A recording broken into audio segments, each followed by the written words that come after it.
여러분 안녕하십니까? KBS 아메리칸 뉴스입니다. 대선 승리를 선언한 조 바이든 대통령 당선인은 코로나19 통제를 최우선 해결 과제로 제시했습니다. 문재인 대통령 등 주요국 정상들 역시 바이든 당선인을 축하하는 메시지를 보냈습니다. 첫 소식 김경일 기자가 보도합니다. 오늘 조 바이든 당선인은 코로나19 방역을 위해 모두가 마스크를 착용해달라고 간청했습니다. 직접 기자회견까지 열어 암흑의 겨울에 직면하고 있다며 마스크를 착용해달라는 것은 정치적 발언이 아니라고 강조했습니다. But my message today is to everyone is this. It doesn't matter who you voted for, whether you stood where you stood before election day. It doesn't matter your party, your point of view. We can save tens of thousands of lives if everyone would just wear a mask for the next few months. 바이든 당선인은 코로나19 억제를 역점 과제로 다루겠다는 의지를 확고히 내비쳤습니다. 바이든 당선인에게 각국 지도자들의 축하도 이어지고 있습니다. 문재인 대통령은 바이든 대통령 당선인을 축하하며 한미동맹 발전과 협력은 물론 공식 확정까지 다소 시간이 걸릴 수 있지만 잘 마무리되길 기대한다고 밝혔습니다. 바이든 후보의 당선을 우리 국민과 함께 축하합니다. 바이든 대통령 당선인과 해리스 부통령 당선인이 미국을 통합시키고 성공하는 정부를 이끌어 나가길 기원합니다.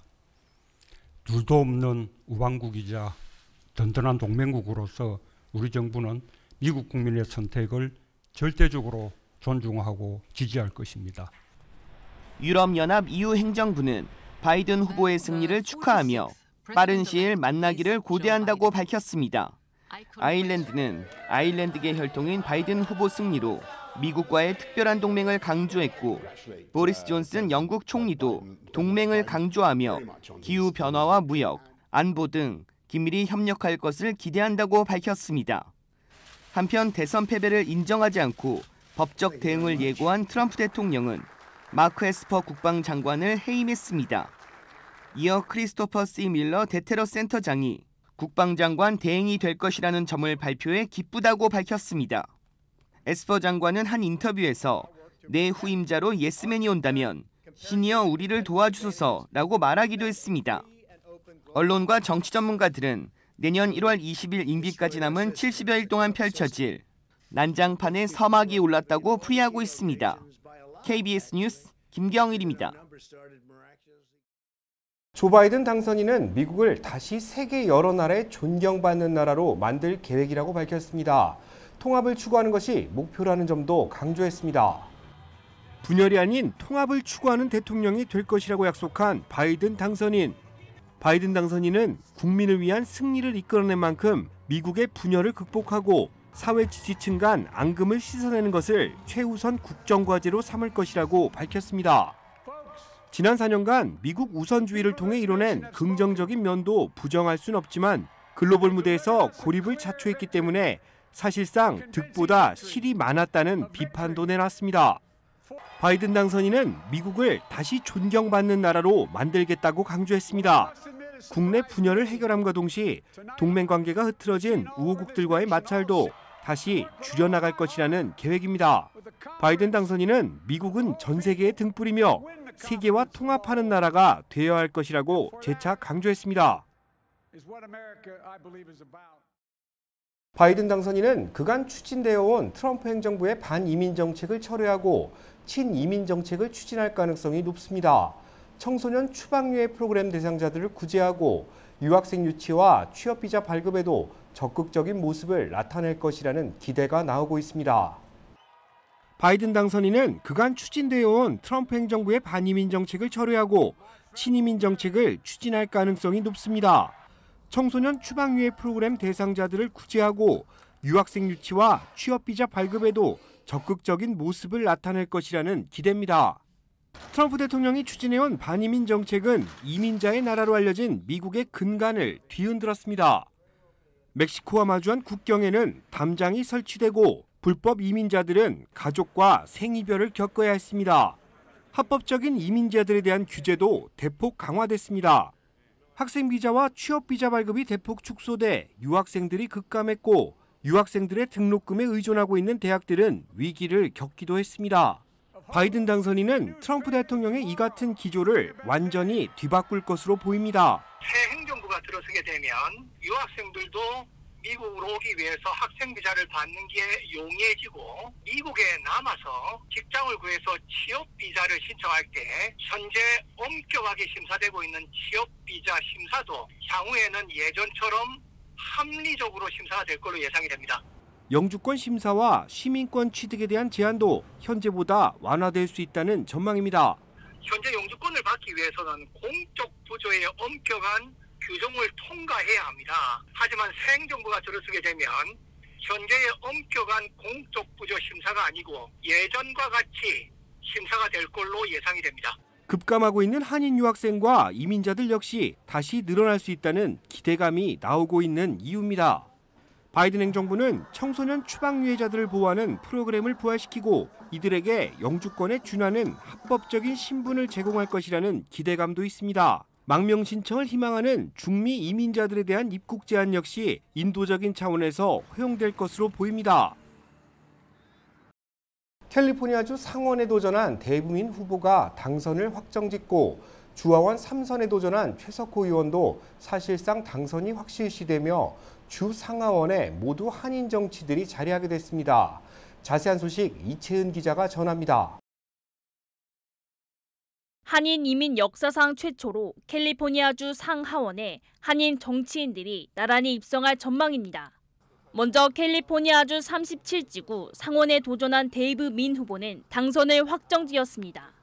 경쟁자인 존 무어락 후보와의 표차는 12,800여 표, 데이브 민 후보는 26만 4,400여 표, 총 득표율 51.2%를 얻어 25만 1,600여 표를 획득한 존 무어락 현직 의원을 상대로 승리를 거뒀습니다. 민 후보의 당선으로 캘리포니아주에는 42년 만에 한인 가주상원이 탄생했습니다. 지난 주말 민 후보는 승리를 선언하며 지지자들에게 감사의 인사를 전했습니다. We are declaring victory in our campaign for state senate. We could not be here without you. This is your victory. It's our victory. So thank you. 주 하원 68지구 3선에 도전한 최석호 의원도 상대 후보인 멜리사 폭스를 15,000여 표 이상 앞서며 승리를 확정 지어가고 있습니다. 미 개표분이 3만 3천 표가 남아있지만 두 후보 사이 표차가 큰 만큼 최 의원이 역정당할 가능성은 낮습니다. 최 의원은 한인 정치인들이 나란히 연방 상하원에 입성하는 것은 한인 정치력 신장에 긍정적인 변화라고 밝혔습니다. 우리 커뮤니티의 정치력 힘이 많아졌다 이렇게 환영할 일이 되겠죠. 지난 1960년대 한인 알프레드 송이 캘리포니아주 하원을 거쳐 상원에 당선된 적은 있지만 두 한인 후보가 동시에 캘리포니아주 의석을 차지한 적은 없습니다. 데이브 민 후보가 캘리포니아주 상원에 당선된 데 이어 최석호 의원이 3선에 성공하며 주 상하원 의원을 동시에 배출하게 된 첫 사례가 됐습니다. 두 정치인들의 소속 정당은 다르지만 한인 커뮤니티를 대변하기 위해 서로에게 힘이 되어줄 것이라는 기대입니다. KBS 뉴스 이채은입니다. 트럼프 대통령이 퇴임 후 본인에 대한 기소 가능성을 낮추기 위해 본인에게 사면권을 행사할 가능성이 높다는 분석이 나오고 있습니다. 하지만 대통령 사면은 연방에만 적용되기 때문에 연방법이 아닌 지방 법령에 따른 혐의들은 기소를 피하기 어려울 것으로 보입니다.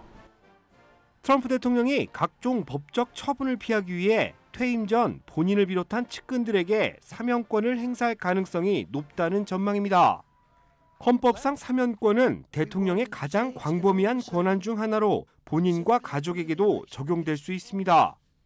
지난 2011년 빌 클린턴 전 대통령 역시 마약 소지 혐의로 유죄를 선고받은 친형을 사면했고 탈세 혐의로 해외로 도주한 민주당 기부자 등 450여 명에 대한 광범위한 사면을 시행한 바 있습니다.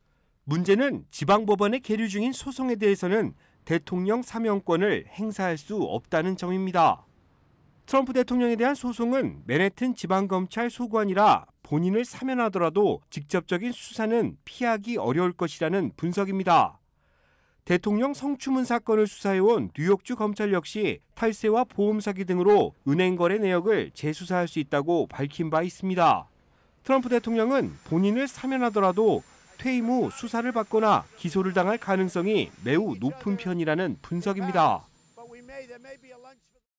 코로나19 재확산에 따라 뉴저지 식당과 술집들의 실내 영업에 새로운 규정이 마련됐습니다. 제1산 뉴욕 KBTV 이창원 기자가 보도합니다. 오늘 필 머피 뉴저지 주지사에 따르면 뉴저지에서 지난주 하루 평균 약 2,000여 명이 코로나19에 감염됐고 코로나19 사례가 줄어들지 않자 실내 식당 및 술집의 방역 지침을 강화하기로 했습니다. 머피 주지사는 오늘 브리핑에서 코로나19 재확산을 막기 위해 오는 12일부터 식당 및 술집 실내 영업에 조기 폐쇄 조치 명령을 내렸습니다. 이는 현재 25% 수용 인원을 유지하되 실내 영업 시간이 제한됨에 따라 오후 10시부터 새벽 5시까지 실내 영업이 금지됩니다. 따라서 야외에서 식사를 하거나 포장 음식은 오후 10시 이후에도 가능합니다. 또 모든 식당의 바 좌석은 허용되지 않습니다. 만약 공간 부족으로 수용 인원 25%를 유지하기 힘든 업소의 경우 가림막이를 설치하면 테이블 간 거리가 6피 미만이라도 손님을 받을 수 있습니다. 카지노는 오후 10시 이후에 음식 및 음료 서비스는 금지되지만 영업은 그대로 진행됩니다. 한편 머피 주지사는 오는 12일부터 다른 주에서 오는 고등학생 이하의 청소년 스포츠팀 경기를 금지시킨다고 발표했습니다. 그는 실내 경기에 참가하기 위해 주 경계선을 넘는 것은 안전하지 않다고 전했습니다. 머피 주지사는 이날 브리핑에서 어느 행정부도 지난 봄처럼 완전한 봉쇄 제한을 원하지 않는다며 현재 코로나19 확산 속도를 완화하기 위해 노력하고 있다고 말했습니다. KBTV 뉴스 이창환입니다. 코로나19 바이러스 확진자 수가 연일 가파른 오름세를 나타내고 있습니다. 역대 최악의 상황이 이어지고 있다는 분석입니다. 지난 일주일간 집계된 전국 평균 코로나19 1일 확진자는 10만 8,737명. 지난 7일 하루 집계된 확진자만 12만 8,412명을 기록하는 등 연일 10만 명이 넘는 신규 감염자들이 전국에서 속출하고 있습니다. 지난 일주일간 하와이와 아이오와, 메인과 미네소타, 네브래스카와 오리건, 벌몬트와 워싱턴주 등 10개 주에서는 증가율이 50%를 넘기기도 했습니다. 신규 확진자 증가세가 코로나19 검사를 받는 속도를 넘어서는 상황이 연일 이어지고 있는 점도 문제입니다. 최근 일주일간 신규 확진자는 34% 증가한 반면 검사 수는 7.4%만 늘어났습니다. 신규 검사를 받는 의심 환자들이 급격히 늘어날 경우 사태는 최악으로 전환될 수도 있다는 전망입니다.